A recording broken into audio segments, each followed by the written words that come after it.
কিছু কথা বলা হয়েছে।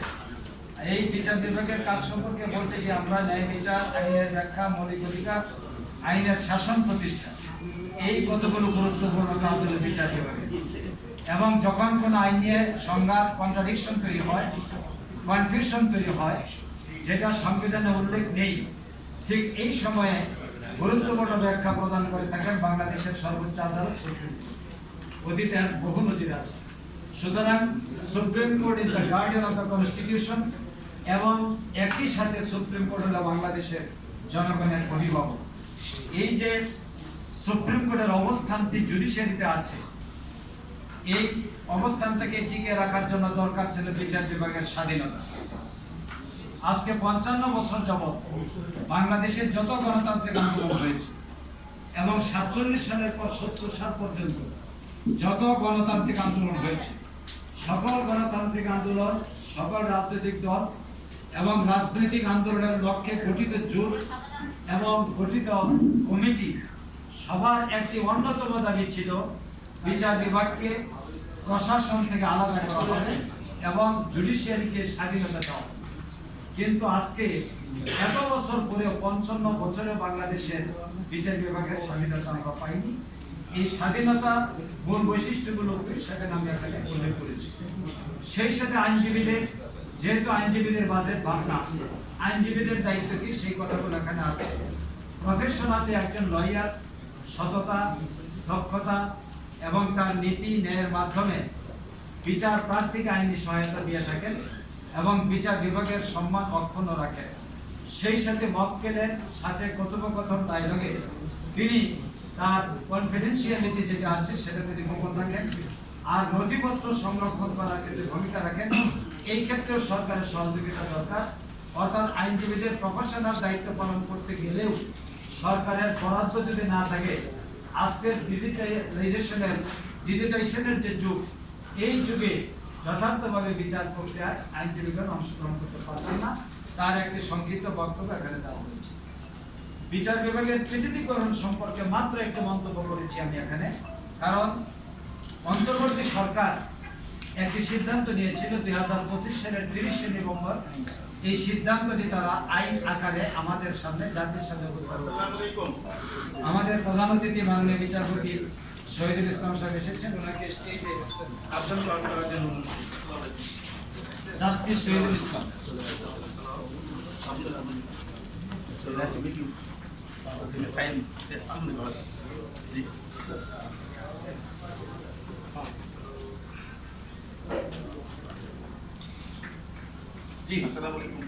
জি, আমরা সবাই আসন গ্রহণ করি। আমরা প্রবন্ধ শেষ করে দিব, আমি বিস্তারিত সব করব না। আমি বলছি যে 2025 সালের 30 নভেম্বর বিচার বিভাগ পৃথকীকরণের একটি আইন সরকার জারি করলেন এবং আলাদা সচিবালয় হবে।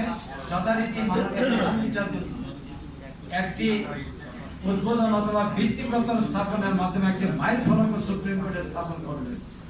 কিন্তু এর মাত্র কয়েক মাস পর একটি নির্বাচিত সরকার আসার মাত্র কয়েকদিন পরেই, অর্থাৎ প্রথম জাতীয় অধিবেশনে, সেই ঘটনাটি ঘটেছে 9 এপ্রিল 2026, জাতীয় সংসদে সুপ্রিম কোর্ট সচিবালয় গঠিতকরণ বিল পাশের মাধ্যমে সুপ্রিম কোর্ট সচিবালয় বিলুপ্ত করে দেওয়া হয়।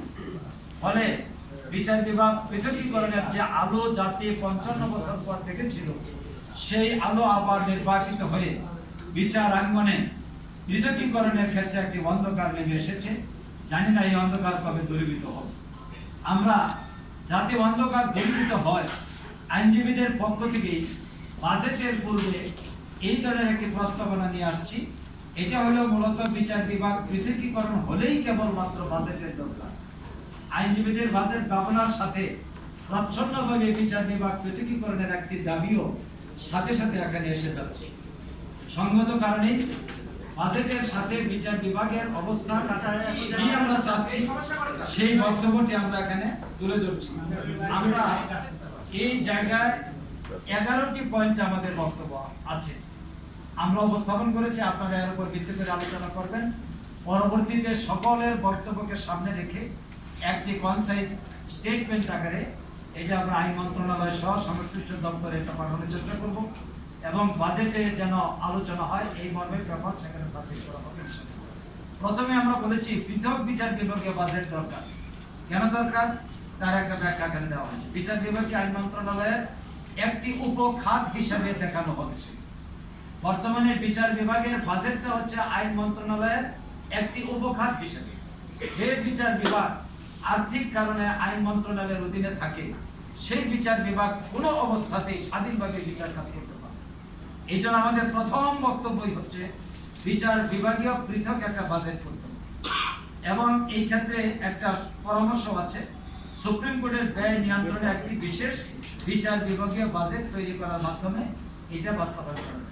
2 নম্বর আমরা বলেছি সুপ্রিম কোর্ট সচিবালয় প্রতিষ্ঠা করা। এটার ক্ষেত্রে যা ব্যয় হবে অর্থ, মানব সম্পদ, প্রশাসন সবকিছু এর অন্তর্ভুক্ত থাকবে এবং এই জন্য একটি স্থায়ী সুপ্রিম কোর্ট সচিবালয় প্রতিষ্ঠার মাধ্যমে বাজেট প্রণয়ন করার জন্য আমরা একটা প্রস্তাব করেছি। তৃতীয় থেকে গিয়েছে আমরা বিচার বিভাগীয় কর্মকর্তাদের বেতন বৃদ্ধি। বেতনের জন্য আমরা সবাই কথা বলি, কিন্তু এটা আমাদের প্রস্তাবটা হচ্ছে বেতনটা হবে এমন আকর্ষণীয়, যেমন এখানকার প্রস্তাব প্রতিভাবান আইনজীবীদের আকৃষ্ট ধরে রাখতে এবং দুর্নীতির সুযোগ কমাতে বিচার বিভাগীয় বেতন যথেষ্ট প্রতিযোগিতামূলক হওয়া উচিত। বিচার বিভাগের বেতন এতটাই কম যে এটি প্রতিভাবান আইনজীবী অনেক ভালো আইনজীবী তার পেশা ছেড়ে বিচারপতি পদে যেতে চান, কারণ তাদের ইনকাম তাদের চেম্বারে যা হয় বিচারক পদে গেলে আর সেই ইনকামটা থাকে না। ফলে জাতি এই কমতি বেতনের কমতির কারণে একটি প্রতিভাবান, দক্ষ এবং যোগ্য বিচারকের সেবা থেকে বঞ্চিত হচ্ছে। এখানে যদি আকর্ষণীয় বেতন থাকতো তাহলে ওই জায়গায় যাওয়ার জন্য একটা প্রতিযোগিতা চলতো। প্রতিযোগিতার মাধ্যমে একজন যোগ্য আমরা আইনজীবী মধ্য থেকে এবং বিসিএস ক্যাডারদের মধ্য থেকে বিচারক নিয়োগের পথটা সুগম হয়েছে। এই জন্য আমাদের প্রস্তাবনা হচ্ছে বেতন কাঠামোটা বৃদ্ধির ব্যাপারে একটি প্রস্তাবনা থাকা দরকার। আদালতের অবকাঠামোর আধুনিকীকরণ। কিছু বিল্ডিং তৈরি হয়েছে কিন্তু এই বিল্ডিং এর ভিতরের চামড়া উঠে যাচ্ছে, কালার নেই, আবার এসি লাগানো হয়েছে, বাতাসে সেগুলি নষ্ট হয়ে যাচ্ছে, রক্ষণাবেক্ষণে দুর্বলতা। আমরা যারা উন্নত বিশ্বের বিচারাঙ্গন দেখেছি, বিশেষ করে ইউরোপ এবং আমেরিকা আর ইউরোপিয়ান কান্ট্রি, সেখানে বিচারাঙ্গনে প্রবেশ করা মাত্রই একটি ভিন্ন পরিবেশ তৈরি। এবং আজকে আরো বলতে দ্বিধা নেই, অপরাধের কারণে যাদের বিচার হয় তাদেরকে বাংলাদেশে কারাগারে আটক রাখা হয়। কারাগারের যে বিশ্রী পরিস্থিতি, একজন লোক সেখানে যাওয়ার পর মানসিকভাবে তার একটা সমস্যা তৈরি হয়ে যাচ্ছে, ফিজিক্যালি সমস্যা তৈরি হয়ে যাচ্ছে এবং সে ছোটখাটো অপরাধ নিয়ে ঢুকছে, বড় অপরাধী নিয়ে বের হয়ে যাচ্ছে।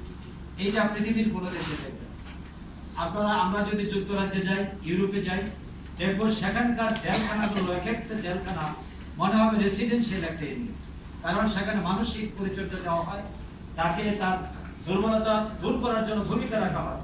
এই জন্য আমরা বলেছি অবকাঠামো শুধুমাত্র এখানে নয়, সব জায়গায় অবকাঠামোগত পরিবর্তন নিয়ে আসতে হবে যদি আমরা সত্যিকারের স্বাধীন বিচার এবং সুষ্ঠু বিচার কায়েম করতে চাই।